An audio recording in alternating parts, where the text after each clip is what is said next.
So something that is going to be really important for helping him with his anxiety and building up his confidence, also helping him with his recall, helping him with his prey drive, is we need to develop a really healthy play game with him. And there's a lot of really specific rules that go along with play to make sure that it is benefiting him and your relationship with him rather than making it digress. So blindly playing with the dog until they're tired is a really great recipe to condition additional anxiety, to condition lack of impulse control, and to condition higher prey drives. So we don't want to do any of that. So we're going to be playing to do a few different things. One is to establish a clear leadership role with you, where you can turn him on and off, okay? Where you can show him it's appropriate to engage with play or prey drive at some points, and it's inappropriate to do it at others, okay? So that's going to be very valuable for establishing that role dynamic that we need in order for you to get a strong recall off of other animals. Two, it's going to satisfy his prey drive. As long as we do it correctly, it's going to allow him to chase and bite and attack and growl and do all the things that he's wanted to do in a safe way. So he isn't running up to the boa constrictor or the other animals that you have in your area. The last thing that it's going to do is it's going to, it's going to do a couple other things. Another thing that it is going to do is it's going to give us an outlet for an anxiety.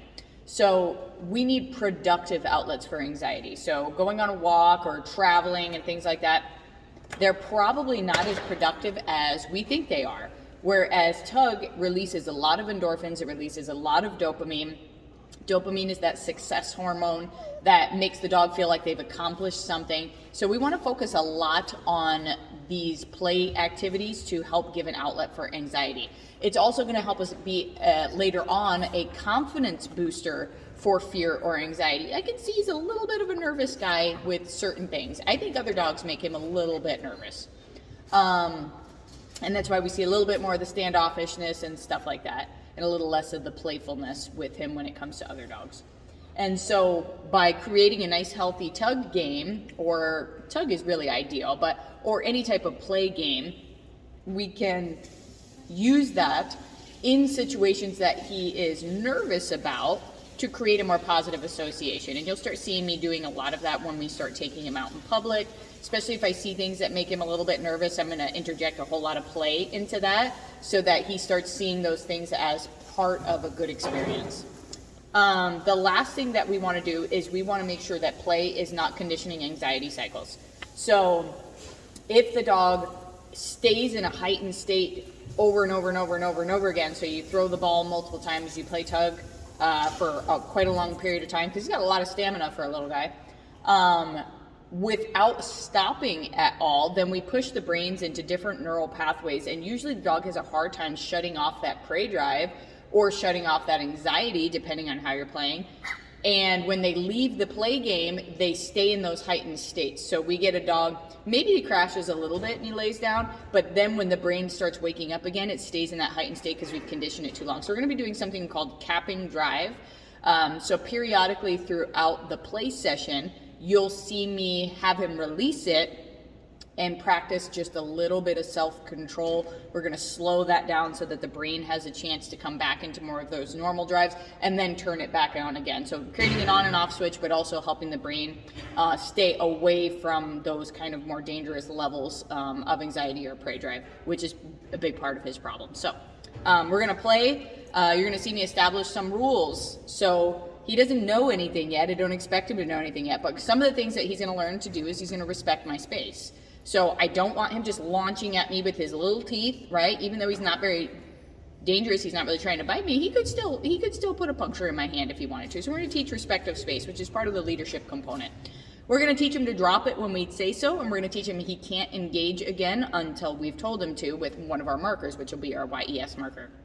And so again, he doesn't know any of this, so we're just going to try establishing all of these clear rules just right here on the floor down at his 5-inch level here, okay? All right, so we're going to work on respect of space here.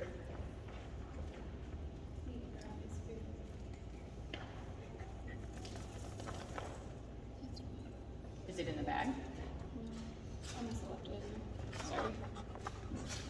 we're gonna work on a little bit of respect of space. That means that he can't jump all over me, can't run and take this out of my hand. You saw me use a little bit of the leash as I was talking to you, so he's kind of already starting to understand this boundary. But I want him to understand, even though it moves, doesn't mean that you get to take it. Yes. Yes, come all the way up. Good job. Oh, oh, oh. Oh, so what this mimics is the attack and kill of an animal, right? So we're really letting him get into this prey drive, and there's nothing wrong with that. They're little predators. They're meant to do this. But we just don't want it. Oh, we just don't want it on other animals. So we're going to satisfy it in a safer way. Oh. Now we're going to get him to drop it and respect the fact that I've asked him to drop it. Oh, he did it all on his own. We're going to try to get him to go again. Out. We're going to kill the animal. Good. He's not allowed to have the animal back until given the YES. Yes. Hoo. Oh. Feist. Good boy. Nice job, my little Kingston. My little Kingston. Oh, he's so good. Oh, oh, oh. Out. Good. Yes. Hoo. So right now when I tell him to out, all I'm asking him to do is practice just a little bit of self-control. Later on, I'll have him down. Later on, I'll have him down and stuff like that and do different things for me. But right now, I just want a little bit of self-control, which he's doing great. Out. We kill the tug. Good. Impulse control. Can't have everything you want the moment you want it. Turning that brain off. Nope. Using our markers, showing some boundaries. Yes. Whew. That way, when you're walking past another animal and he says, oh, I gotta go get it, and you say, nope, not right now, he says, oh, okay, I've already practiced that quite a bit. I know how to turn off and respect what my mom has to say. Play is a great way to help us establish that. Oh, oh, oh, oh, it's getting away. Good boy.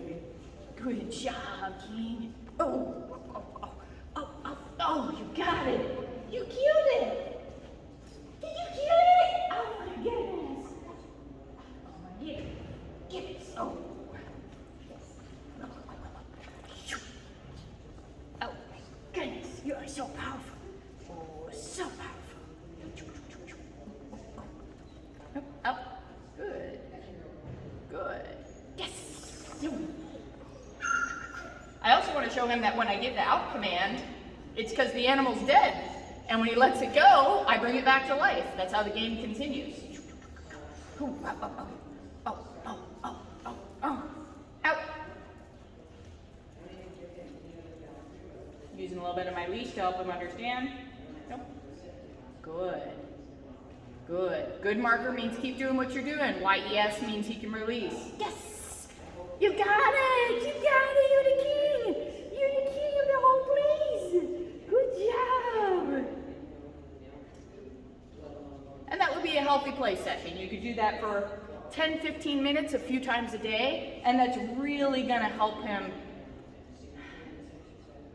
have the best hormonal balance as far as the dopamine and the endorphins, have the most satisfaction because he finally gets to bite things, chase things, which the animals, you probably try to stop that a lot and it creates more frustration. But now he doesn't have to be frustrated because he gets to be satisfied. So very valuable stuff.